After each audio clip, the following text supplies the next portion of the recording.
The market hasn't been showing good signs in the past few weeks. The stock market closed out the week with the worst day of the year so far. A recession seems unlikely, but high inflation and high valuation of the stock market indicate this could very soon become a year of negative returns. The last 2 years have been incredible, but only 4 times in the last 100 years the market delivered over 20% for 2 or more consecutive years, and this was always followed by a market crash or strong correction. But here's the thing.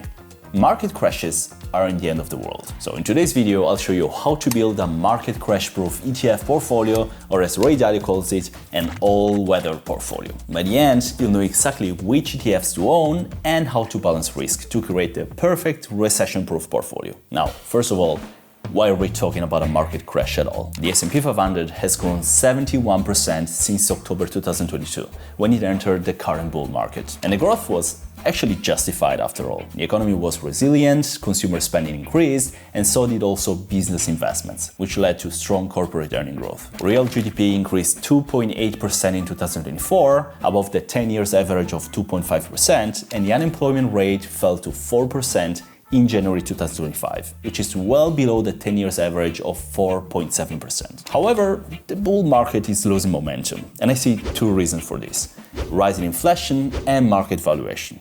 While it's true that inflation has trended lower over the last 3 years, consumer price increases have now accelerated in 4 straight months. Additionally, the S&P 500 currently has a price-to-earning ratio of 29.27. That is much more than the 50 years average of 20.3. In fact, the S&P 500 only achieved a PE ratio above 29 only 3 times over the last 50 years. The dot-com bubble in the late 90s, the 2008 financial crisis, and the COVID-19 pandemic in the early 2020s. And the stock market, as you know, sold off sharply following these events. So my all-weather portfolio that is going to be resilient and cash-proof is made of 6 different parts. And the key here is balance. You want to have the right balance of different sectors and assets to avoid strong crashes. Remember that balance doesn't mean maximum returns, because the best performing sectors of the last few years are also going to be the most volatile in times of bear markets. So the 6 parts are going to be a core position, a dividend ETF, a low volatility position, a defensive sector ETF, a bonds ETF,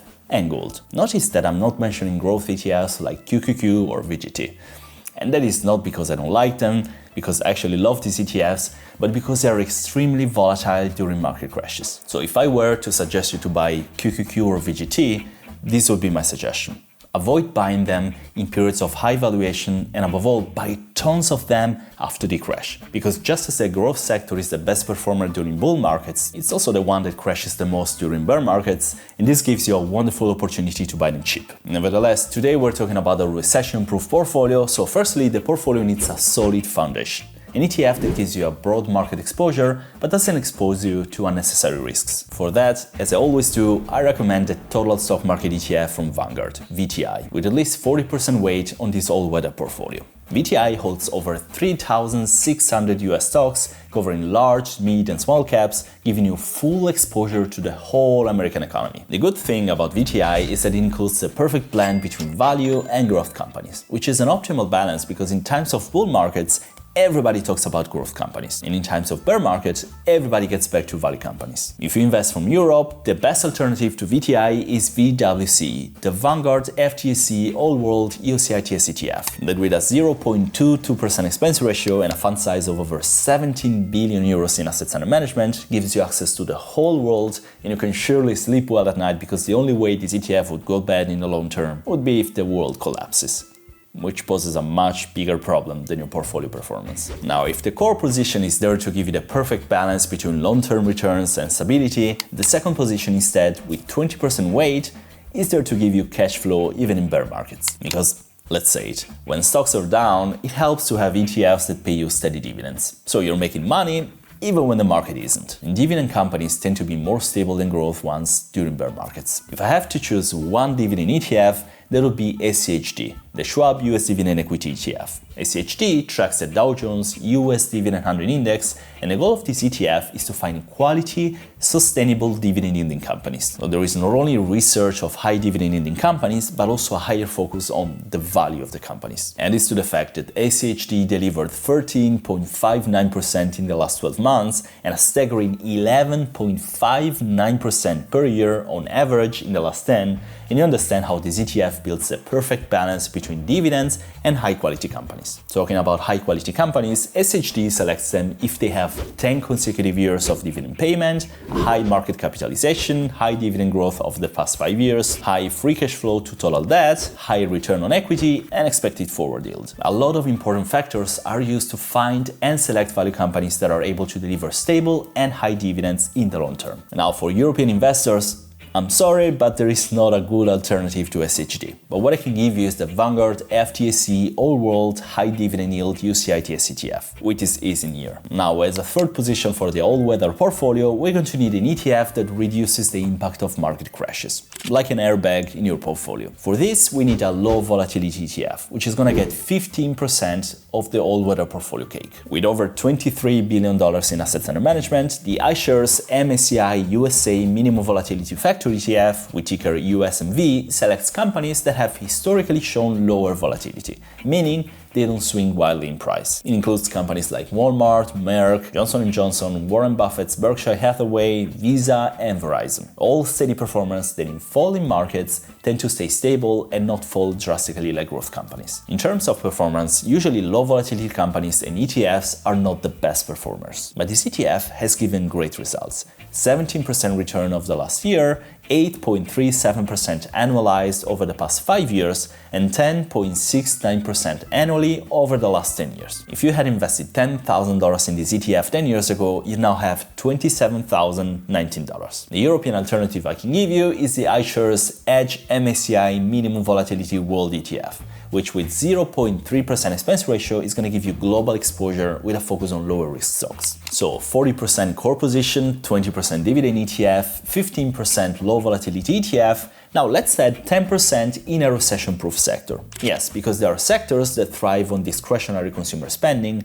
meaning products you don't actually need but you buy them anyway, and sectors that thrive instead on necessary products. And no matter what crash or crisis comes, people are still going to need food, medicines, and electricity. And that's why 3 known defensive sectors are consumer staples, healthcare, and utilities. Since we are investing 10% of the all-weather portfolio in the defensive sector, it's worth choosing just one of these sectors, and I'm gonna go for the healthcare sector because it's the strongest defensive sector as for long-term performance. With over $38 billion in assets under management, this ETF holds some of the biggest names in the industry, like Eli Lilly, United Health Group, Johnson & Johnson, AbbVie, Merck, and Pfizer. I'm talking about the Healthcare Select Sector Spider Fund, ticker XLV, that with a cheap cost of 0.09% per year gives you the whole coverage of all healthcare giants that keep making money no matter how the market is doing. Why? Because, I'm sorry to say this, but people always get sick. Anyway, if you wanted instead to invest in consumer staples, you could go for XLP,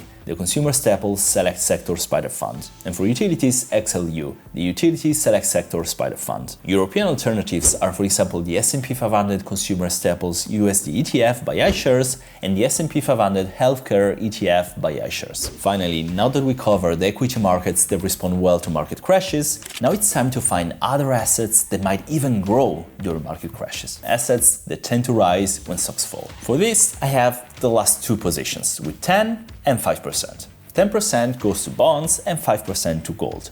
Yes, because in case you don't know, you can buy gold through ETFs. But let's start with bonds. Imagine you lend money to your friends and they promise to pay you back with interest after a certain period. That's basically how bonds work. A bond is like an IOU issued by the government or companies when they need to borrow money. When you buy a bond, you're lending money to the government or the company. In return, they pay you interest regularly, which is called the coupon. And after a set time, the bond's maturity, they give you back your original money. So bonds are low-risk investments that provide steady income, kind of like renting out your money instead of spending it. Bonds are usually a good idea during market crashes for different reasons. But before telling you which ones, let me be completely transparent with you.